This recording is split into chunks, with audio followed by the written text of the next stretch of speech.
This is Lisa from Mobile Tech Review, and today we're going to look at the Yoga's little brother. Well, not little in size, but a little bit littler in price. This is the Lenovo IdeaPad Flex, and it too has a sort of yoga hinge, about 3/4 of the travel of the full Yoga, and it's at 3/4 of the price. We're going to look at it now. So this is the Lenovo IdeaPad Flex 14. Like I said, also available in a 15-inch model. You're looking at basically the same thing, only an inch difference in size between those two. Now the appeal of this is that it starts pretty cheap if you get a very base configuration. 4th generation Haswell Core i3 machine with 4 gigs of RAM and a spinning hard drive will start at $550 or so on Lenovo's website. Now their list prices are higher, but you know they always have specials, they always have coupons. It makes pricing kind of a moving target with them, but I would say around $550 for the base model. There's also a Celeron, just don't get it. It's going to be so slow, just do not get it, even though it's a little bit cheaper. Now our model has a Core i5, 8 gigs of RAM and 128 gig SSD, and it lists for $999, at which price I probably wouldn't recommend it, but it really sells for about $780. So compared to the $1,000 Yoga Pro 2 that just came out, you do save some money. Now, it's not as ritzy as the Yoga. Right here you have a 1366 by 768 touchscreen, 10 points of touch sensitivity. Contrast and colors are not too bad. They're better than some of Lenovo's even lower level IdeaPad systems, certainly, but for, you know, $800 or so, you should get a pretty decent screen, don't you think? I think so. But if you get the Yoga 2 Pro, and in some ways I swear this model is just the upsell to convince you to get that 2 model, you get a 3200 by 1800 display, fantastic panel. So big difference there for your $200. So for those of you who are thinking about both of these, keep that in mind. Now how is this different from the Yoga 2 Pro? Well, obviously it's a bigger machine, 14 inches versus 13.3. 0.7 inches isn't a huge difference, I don't think, for most people in terms of usability, but it's also available in that 15-inch model, so it does give you, well, the size versatility for those of you who really don't want to go down as low as 13.3 inches. Keyboard nice and spacious. It's a little bit rattly, a little bit flexy. Actually, the Yoga 2 Pro is a little bit firmer. No backlighting on this keyboard, but creature comforts of a bigger machine are more ports for starters, and also a removable battery, which is always a nice thing. First, we're going to look at the ports. Right here, one USB 3.0 port, full-size HDMI. We have Ethernet right here. This is Lenovo's new rectangular style charging connector. Obviously, these are some vents for cooling. And on this side, we get 2 more USB ports. These are just USB 2.0 though. Remember, this is still an IdeaPad line model. Lenovo doesn't like to fill up with a lot of USB 3.0 ports. They'd like you to get a ThinkPad line instead to do that. SD card slot right here, our 3.5mm combo audio jack. Notice there's volume controls on the side and there's a power button on the side, even though this doesn't go to full tablet. So there's the other difference. See the hinge design right here? Certainly different from our friend the Yoga, and we'll bring that in for a minute to refresh your memory. And this area right here, this is the removable battery. Good times. It's getting hard to find that in laptops these days. Even some of the slim 14 inchers like this have sealed batteries, so battery is accessible. If you take the bottom off, lots and lots of Phillips head screws here, including you have to remove these little wedgie feet over here. You can get to the internals, 2.5-inch standard SATA drive bay, so not too hard to find a drive for that. It also has one RAM socket, DDR3 low power, 1600 megahertz, so you can upgrade that as well, and the wireless card is socketed. As ever with Lenovo and their IdeaPads, it's single band Wi-Fi, 2.4 gigahertz only. We would love to see dual band. We'll keep saying it until they start doing it. For $800 again, would be nice. The wireless module here is the Intel 7260. They've been using that in a lot of their IdeaPad models lately, so nothing wrong with that module. It's a good module. It's just you'll get faster speeds with dual band Wi-Fi, and you can avoid the 2.4 gigahertz band that's so polluted with all your neighbors' access points. Bluetooth, microwave ovens, they're all on 2.4 gigahertz, so the 5 gigahertz that you would get with dual band would be a nice thing. Lots of cooling vents over here, obviously, and these are our speaker grills up top.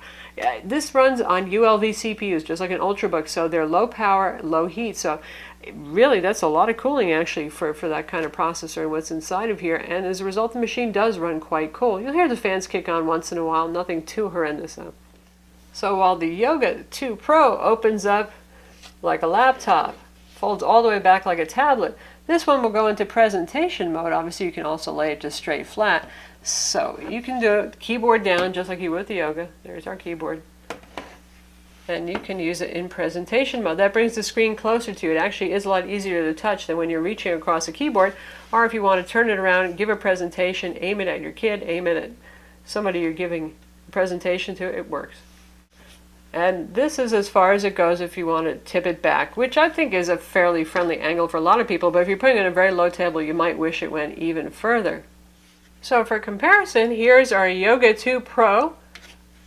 Obviously a little bit thinner, a little bit smaller, but laptop mode, presentation mode, just like that guy.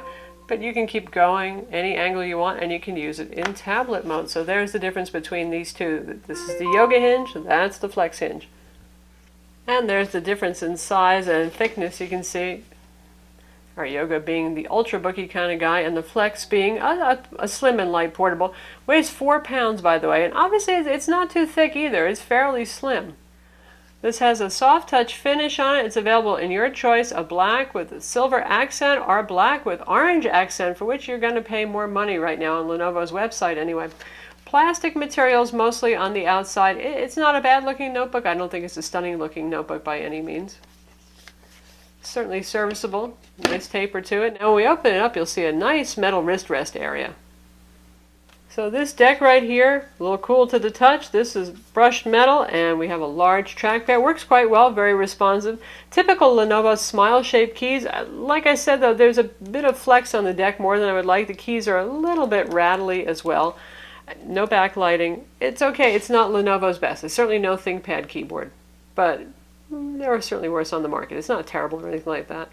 In terms of key relief, it is a thin machine, so they don't have room for a whole lot of travel. You can see. If we press down on the keys. Obviously, it's running Windows 8. This is Windows 8 64-bit. Now it should be shipping Windows 8.1. We had ours for quite a while now, so we actually had upgraded it from 8 to 8.1 ourselves, but 6 of one, half a dozen of the other, as they say. Standard desktop right here. You have full access to Metro apps. This has all the power of an Ultrabook with the ULV CPU, starting with that 1.6 gigahertz Core i5 4200U that we have here. You can get a Core i7. You could go down to a Core i3 and lose your turbo boost as well. Certainly it can handle some video editing, Photoshop editing, MS Office, no problem. Web browsing, multiple tabs in Chrome, just fine. It's your everyday capable PC. You can get the machine with 4 or 8 gigs of RAM. That's up to you. Again, there is one RAM slot in there. The lower end models have 500 gigs spinning conventional 5400 RPM hard drives, or you can get an SSD drive. Ours has a 128 gig Samsung made SSD drive, and again, it's a standard 2.5 inch SATA. It's low profile, 7mm. You have to get 7mm or thinner if you're going to upgrade the hard drive yourself later, or the SSD drive. In terms of benchmarks, it falls right in the middle of where we would expect for a Core i5 with Haswell. 4434 on PC Mark 7, and W Prime a computed Pi in 23.69 seconds. So perfectly average performance for a perfectly middle of the road Ultrabook kind of CPU and GPU inside. Intel HD 4400 graphics, no dedicated graphics option on this guy. 1366 by 768 is the display resolution. That is also the only option. There is no full HD or higher resolution. Lenovo would love you to get the Yoga 2 Pro instead if you want something like that, or one of the ThinkPads that are running at higher resolutions. This is not an IPS panel. It is a TN panel, but like I said, as TN panels go, it's middle of the road. It's not hideous by any means. It's not fantastic like an IPS panel, but it's fine. If you tilt it, you'll see, besides reflections, it's going to start losing contrast, particularly side to side, can be better than going forward or back though.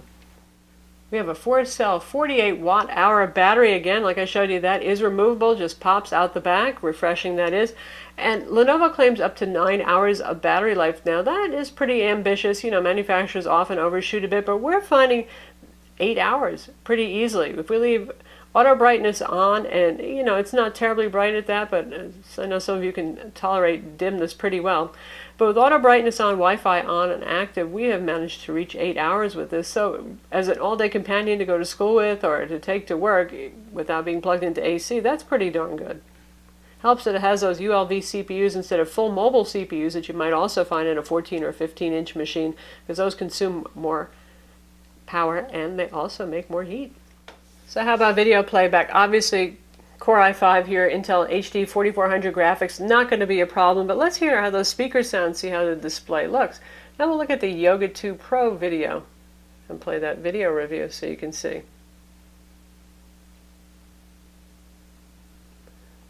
Certainly reasonably clear. 1366 by 768 obviously is not a wicked high resolution. This is not for those of you who really want a super high resolution display, but it's readable enough and the contrast is sufficient.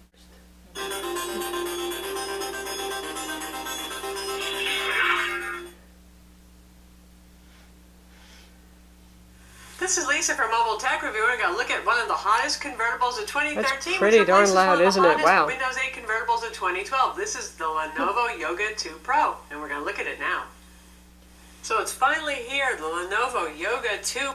So that actually looks pretty good, and those speakers are only at 55% volume. In terms of audio, you'll have no trouble filling a room with sound, be it music or movie audio track. And you know, it's not too tinny, it's not grating either, so it's very good. In terms of bloatware, Lenovo has good self-control when it comes to bloatware, so there's not a whole lot on here. Mostly Lenovo's own webcam utilities, things like that, a couple of web shortcuts, their own management stuff.